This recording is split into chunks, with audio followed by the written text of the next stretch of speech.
તો ફ્રેન્ડ્સ અહીંયા છે ને આપણે જે દેશી ઓહળિયા, અગાઉ મેં કીધું એમ દેશી ઓહળિયા જ આપણે લેવાના છે. તો એમાં છે ને મેં 30 ગ્રામ મેથી લીધી છે, 25 ગ્રામ જટામાસી લીધી છે, 25 ગ્રામ મજીસ્ટા લીધી છે કે જે વાળને લાંબા કરવામાં, ખરતા વાળમાં ખૂબ જ ગુણકારી છે. અને મેથી પણ તમને ખબર જ છે કે ખરતા વાળમાં, કાળા વાળમાં ખૂબ જ ગુણકારી છે. અહીંયા 25 ગ્રામ સતાવરી લીધી છે કે જે વાળને લાંબા કરવામાં, અકાળે જે ખરતા હોય છે, પછી સફેદ વાળ થઈ જતા હોય છે અને જેને કટકા કટકા થઈ જતા હોય એના માટે ખૂબ જ ઉપયોગી છે.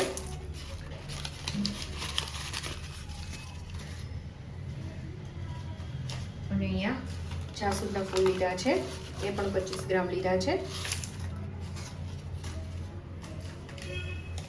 અને અહીંયા મેં રોઝમેરી લીધી છે, જે પણ 25 ગ્રામ લીધી છે, જે વાળમાં ખૂબ જ ઉપયોગી છે. તેલમાં પણ તમે એડ કરી શકો છો અને શેમ્પૂમાં પણ તમે ઉપયોગ કરી શકો છો. વાળને લાંબા, કાળા અને એકદમ ભરાવદાર બનાવશે. જેને પતલા વાળ હશે એને પણ ખૂબ જ ઉપયોગી થશે અને જે સફેદ વાળ થઈ જતા હોય છે ને એને પણ ખૂબ જ ગુણકારી છે. તો આ રીતે આપણે બધા દેશી બેઝ લઈ લીધા છે અને હવે આપણે આને પલાળી દઈશું.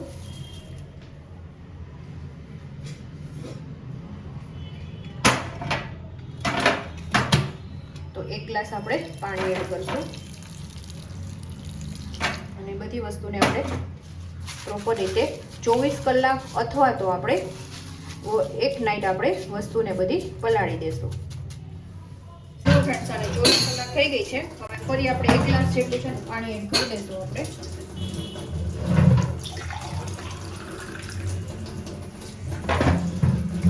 1 ગ્લાસ જેટલું આપણે ફરી પાણી એડ કરી દીધું છે. અને પછી છે ને ફ્રેન્ડ્સ, આમાં ફ્રેશ એલોવેરા હોય છે, આપણે અંદરનું જે પેલું હોય છે પાર્ટ આપણે એડ કરવાનો છે.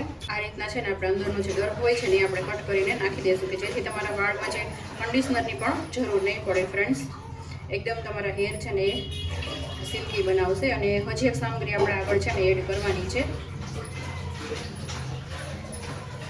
આપણે એક અડધો કપ જેટલા આપણે મીઠા લીમડાના પત્તા લઈ લીધા છે. અહીંયા હું સુકેલા લઉં છું, તમે ફ્રેશ પણ લઈ શકો છો, અધરવાઇઝ ડ્રાય પણ તમે લઈ શકો છો. ફ્રેન્ડ્સ, હવે આને છે ને ફ્રેન્ડ્સ આપણે ઉકળવા દેશું.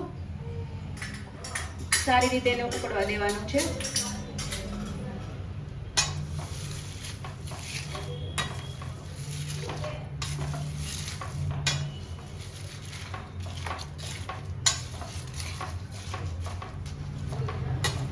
છે ને ફ્રેન્ડ્સ એને ઉકળવા દેવાનું અને આપણે એક ચમચો છે ને વચ્ચે વચ્ચે ફેરવતા રહેવાનું. ફ્રેન્ડ્સ, જો હવે આપણે ઉકળી ગયું છે. 1 ગ્લાસ આપણે અડધો ગ્લાસ પાણી રહ્યું ને એટલું જ રહ્યું છે. ફ્રેન્ડ્સ, જો તમે જોઈ શકો છો આ રીતનું એકદમ છે ને બ્રાઉની થઈ જાય ત્યાં સુધી આપણે ઉકાળવાનું છે. અને આ બધું છે ને પેલું થઈ જવું જોઈએ, જે તમને ખબર પડી જ જશે. અને હવે આપણે ગેસ ઓફ કરીને નીચે ઉતારી લેશું. અહીંયા અળસી લઈ લીધી છે ને એમાં અળસીમાં આપણે હાફ ગ્લાસ પાણી એડ કરી દઈશું. ફ્રેન્ડ્સ, અને આપણે ઉકાળી લેશું. તો ફ્રેન્ડ્સ, અહીંયા જો અળસી પણ હાફ થઈ ગઈ છે. હવે તરત જ છે ને આપણે ગાળી લેવાની, નહીંતર કેવું થશે કે ઠીક થઈ જશે. એટલા માટે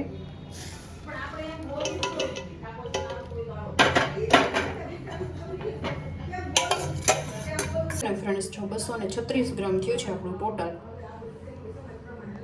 તો મિની કેપ્સ્યુલ 3 એડ કરી દઈશું.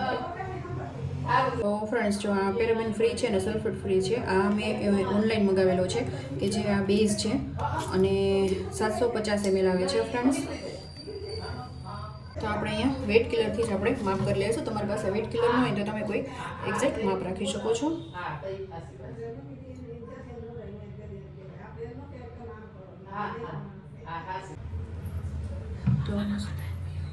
તો આપણે જે કોસળિયાનું બનાવેલું છે એનું બેઝ તો એ જે છે ને એ એકદમ રો ટેમ્પરેચર પર આવી ગયું છે. ફ્રેન્ડ્સ, હવે છે ને એસેન્શિયલ આપણે ઓઇલ એડ કરશું. જો તમારે સ્કીપ કરવું હોય તો તમે કરી શકો છો, અધરવાઇઝ તમે એ કરી શકો છો.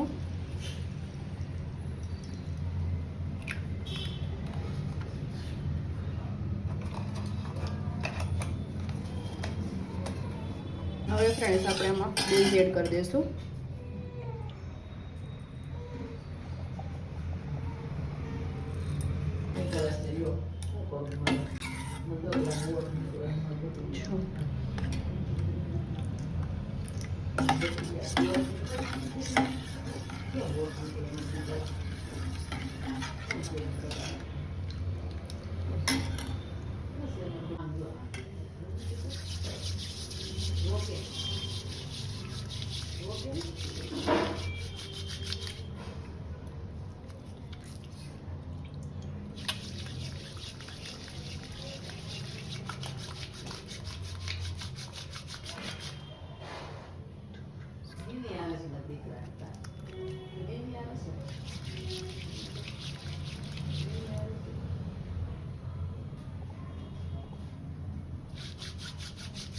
તો ફ્રેન્ડ્સ તમે એના ફીણ પણ જોઈ શકો છો કે કેટલા સરસ ફીણ પણ થાય છે. તો આ રીતના આપણું શેમ્પૂ છે બનીને રેડી થઈ ગયું છે. 100% નેચરલ છે. તો તમે પણ બનાવજો અને જેને ખરતા વાળ છે, જે સફેદ થઈ જતા હોય છે, એના માટે ખૂબ જ ઉપયોગી છે.